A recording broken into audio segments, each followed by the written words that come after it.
Chapter 5, and we're going back to Constance Garnett, in which is described a consultation between two personages highly respected in Mirgorod. Ivan Ivanovich had only just seen after his household duties and gone out, as his habit was, to lie down in the porch, when to his unutterable surprise he saw something red at the garden gate. It was the police captain's red cuff, which, like his collar, had acquired a glaze, and at the edges was being transformed into polished leather. Ivan Ivanovich thought to himself, "It's just as well that Peter Fyodorovich has come for a little talk." But he was much surprised to see the police captain walking extremely fast and waving his hands, which he did not do as a rule. There were 8 buttons on the police captain's uniform. The 9th had been torn off during the procession at the consecration of the church 2 years before, and the police constables had not yet been able to find it, though when the superintendents presented the police captain with their daily reports, he invariably inquired whether the button had been found. These 8 buttons had been sewn on as peasant women sew beans, one to the right and the next to the left. His left leg had been struck by a bullet in his last campaign, and so as he limped along, he flung it so far to one side that it almost canceled all the work done by the right leg.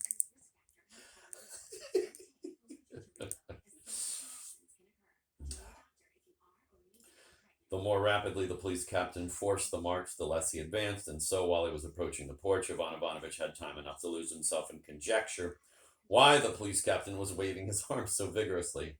This interested him all the more as he thought the latter's business must be of exceptional importance, since he was actually wearing his new sword.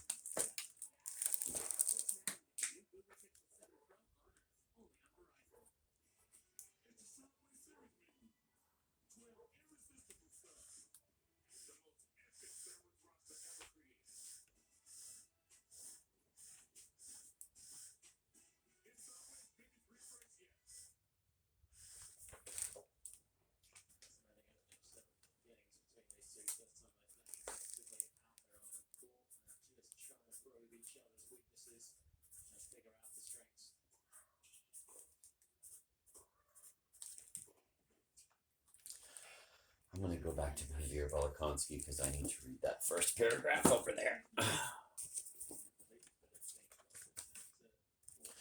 Chapter 5, which contains an account of a meeting between two distinguished persons of Mirgorod. Ivan Ivanovich had only just finished his household chores and gone out as usual to lie on the gallery when, to his unutterable astonishment, he saw something red in the gateway. It was the police chief's cuff, which, along with his collar, had acquired a polish and turned at the edges into patent leather. Ivan Ivanovich thought to himself, "That's nice, Peter Fyodorovich is coming for a chat," but was very astonished to see the police chief come in extremely quickly and swinging his arms, which usually happened with him quite seldom.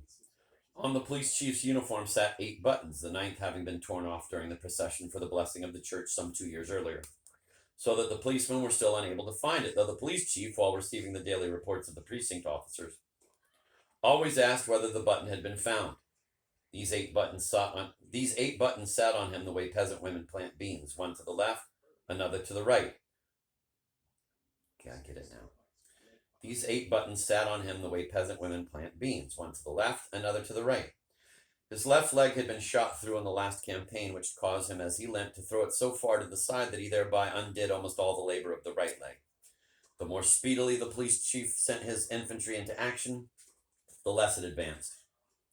And therefore, before the police chief reached the gallery, Ivan Ivanovich had plenty of time to lose himself in conjectures as to the reason why the police chief was swinging his arms so quickly.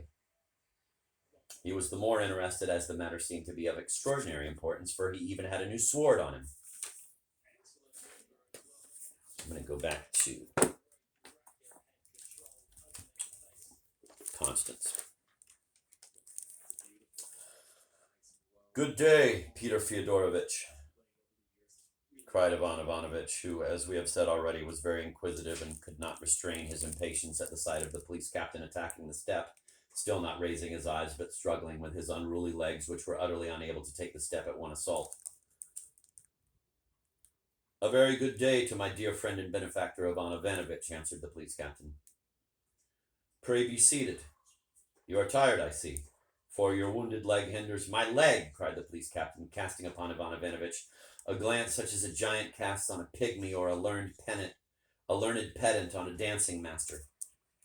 With this, he stretched out his foot and stamped on the floor with it. This display of valor, however, cost him dear. for his whole person lurched forward and his nose pecked the railing, but the sage guardian of order, to preserve appearances, at once righted himself and felt in his pocket as though to get out his snuff-box. I can assure you, my dearest friend and benefactor Ivan Ivanovitch, that I have made worse marches in my time. Yes, seriously, I have. For instance, during the campaign of 1807, I'll tell you how I climbed over a fence to visit a pretty German. With this, the police captain screwed up one eye and gave a fiendishly sly smile. I'm going to go back and read that. I want to read that paragraph in Pavir Volokonsky.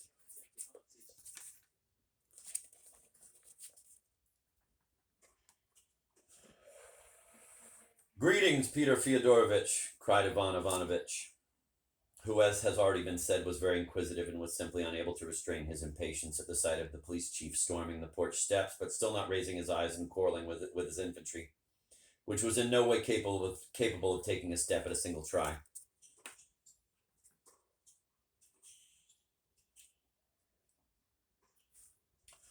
I wish good day to my gentle friend and benefactor Ivan Ivanovitch, replied the police chief. I ask you kindly to sit down. I see you're tired because your wounded leg hinders my leg, cried the police chief, casting one of those looks at Ivan Ivanovitch that a giant casts at a pygmy or a learned pedant at a dancing master. Same exact words. That a giant casts at a pygmy or a learned pedant at a dancing master. With that, he raised his leg and stamped on the floor. This brave act cost him dearly, however, because his whole body lurched and his nose pecked the railing. But the wise guardian of order didn't bat an eye, straightened himself up at once, and went to his pocket as if in order to produce a snuff-box. About myself, I may inform you, my gentle friend and benefactor Ivan Ivanovitch, that in my lifetime I've taken part in all sorts of campaigns. Yes, seriously, I have. For instance, during the campaign of 1807, let me tell you how I once climbed a fence after a pretty little German girl. At this, the police chief screwed up one eye and gave a devilishly sly smile. And where have you been today? Asked Ivan Ivanovitch, wishing to interrupt the police chief the sooner to bring him to the reason for his visit. He would have liked very much to ask what it was that the police chief intended to tell him, but a refined knowledge of the world presented to him all the indecency of such a question, and Ivan Ivanovitch had to restrain himself and wait for the answer, his heart meanwhile pounding with extraordinary force. If you please, I'll tell you where I've been, answered the police chief. First of all, I must inform you that the weather today is excellent. At these last words, Ivan Ivanovitch nearly died. But if you please, the police chief went on, I've come to you today on a rather important matter. Here the police chief's face and bearing adopted the same preoccupied attitude with which he had stormed the porch.